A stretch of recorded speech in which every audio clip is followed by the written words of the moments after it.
دوستو آج پھر قومی اسمبلی اور سینٹ کا اجلاس پاکستان کی تباہی اور بربادی کے لیے بلایا گیا ہے۔ ایک ایسی ترمیم ہے جس کا کوئی مقصد نہیں، چند ججز کو رشوت دینا، 3 سال سب کی سرس بڑھائی جائے گی اور قاضی کو رشوت دی جائے گی 3 سال مزید چیف جسٹس رہنے کی۔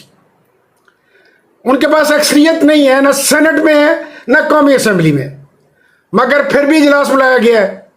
تو اس کا مقصد ہے کہ ہینڈلرز نے انہیں یقین دلایا ہے کہ جوتوں سے، دہشت گردی سے جوتے مار کے بھی آپ کو اکثریت دلائی جائے گی۔ تحریک کے 41 ممبرز جو ہیں ان پہ انحصار کیا جا رہا ہے، ان سے اس کا واحد حل ایک ہی ہے کہ آج پوری قوم اذان دے اور اللہ تعالیٰ سے دعا کرے کہ یا اللہ فضل الرحمان کو ہدایت دے، فضل الرحمان اس کا حصہ نہ بنے۔